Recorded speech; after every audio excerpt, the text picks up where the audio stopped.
Hello everyone, welcome to class 6, chapter number 3, playing with numbers, and this is third part of this chapter.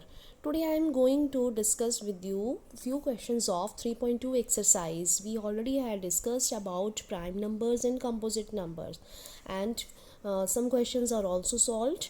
So let us start with question number 8 of this exercise. Eighth question is, which of the following numbers are prime? Means you have to given few options and you have to find which of these number is a prime number.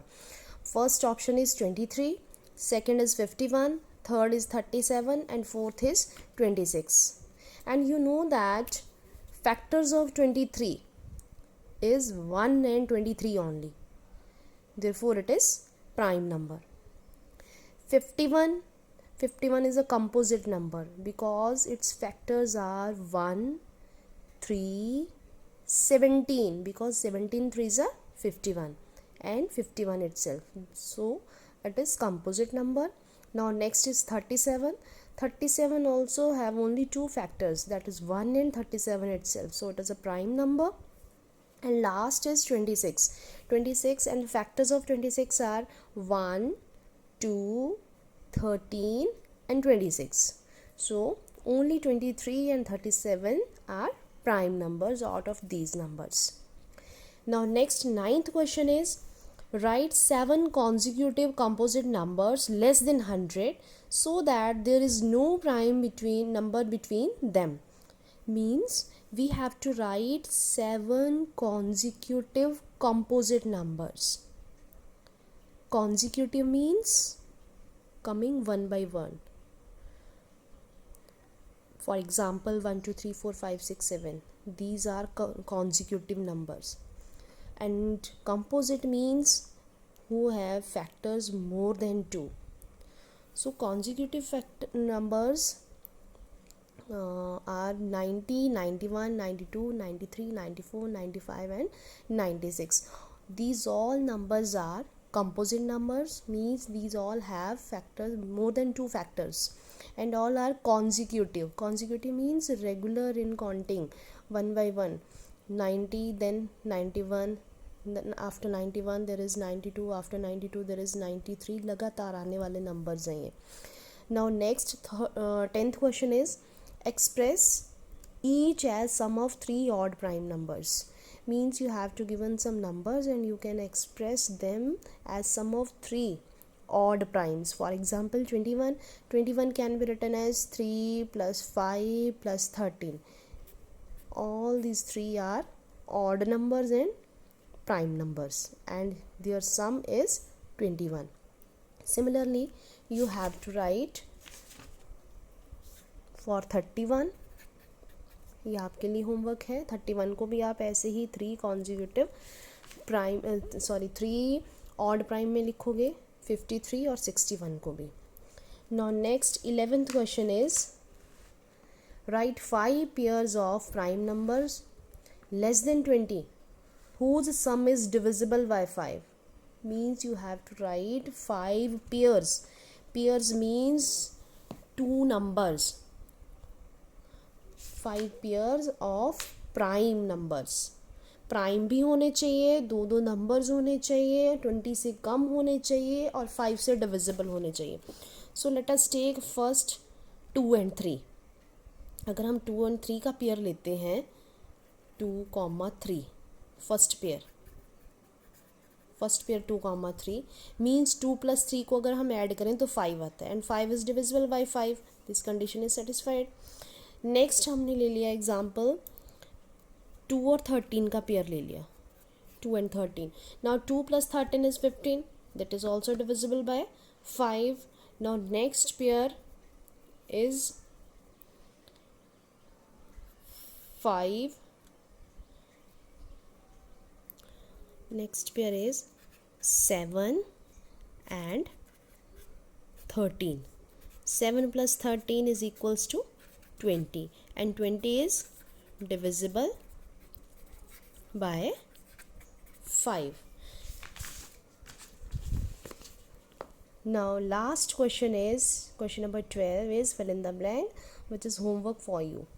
Now I am going to discuss another topic, that is test for divisibility of a number, or we can say that divisibility test. Divisibility test. First of all, divisibility by 2.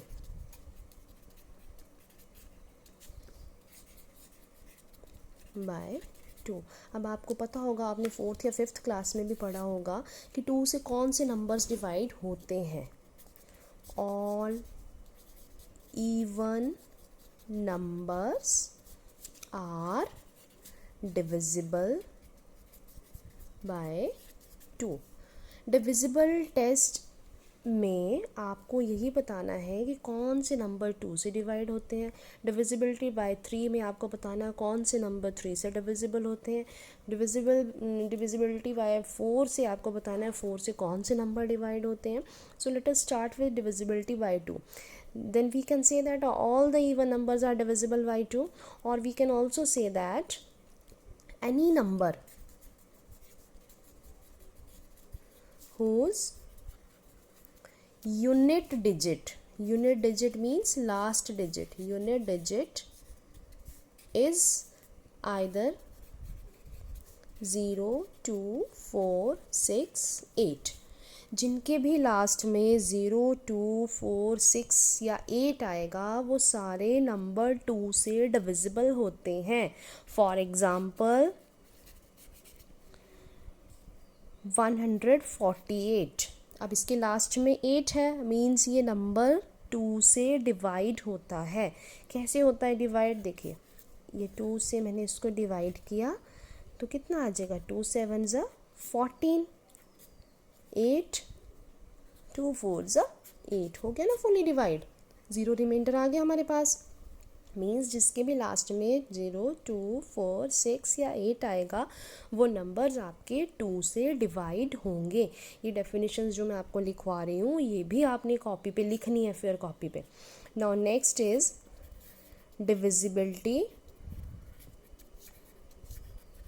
Bye 3, कि 3 से कौन से number divide होते हैं। तो उसके लिए है if the sum of digits of a number is divisible by 3. If the sum of digits of a number is divisible by 3, then the whole number is divided by 3। For example, देखिए मैंने एक example लिया। Example है हमारे पास 81। अब 81 में 2 digits हैं और इसका सम ऑफ डिजिट्स ये आ जाएगा, फर्स्ट डिजिट 8 है प्लस सेकेंड डिजिट 1 है, दिस इज़ इक्वल्स टू 9। आपको जो भी कोई नंबर गिवन होगा आप उसके डिजिट्स को प्लस करोगे। अब प्लस करने के बाद चेक करोगे कि कितना आ रहा है। अब यहाँ 9 है तो आपको पता है 9 3 के टेबल में आता है, 3 3 ज़ा 9 होते हैं ना 9। इट मीन्स 9 जो है वो 3 से डिविजिबल है। That means this 81 is also divisible by 3। हम क्या लिखेंगे इसके आगे, 9 is divisible by 3। This implies 81 is divisible by 3. Let us take another example. For example 111।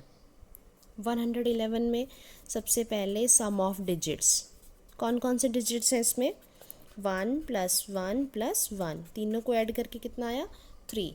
Now 3 is divisible by 3.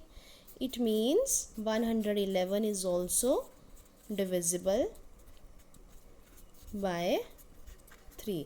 तो आज के लिए बेटा इतना ही। आपको ये एक्सरसाइज 3.2 कंप्लीट करनी है। उसके बाद मैंने सिर्फ आपको 2 ही डिविजिबिलिटी टेस्ट करवाए हैं, डिविजिबिलिटी बाय 2 और डिविजिबिलिटी बाय 3। और आपके लिए सिर्फ एक साथ में एक छोटा सा होमवर्क और भी है कि आप डिविजिबिलिटी बाय 5 और डिविजिबिलिटी बाय 10 उसको आप पढ़ोगे, वो मैं आपसे पूछूंगी फिर, ठीक है। उसको पढ़ोगे आप, और फिर जब हमारी ऑनलाइन क्लास होगी तो उसमें डिस्कस करेंगे कि डिविजिबिलिटी बाय 5 कितना है और डिविजिबिलिटी बाय 10 कौन से रूल होते हैं, ठीक है। बाकी मैं आपको नेक्स्ट वीडियो में करवाऊँगी। Okay, thank you.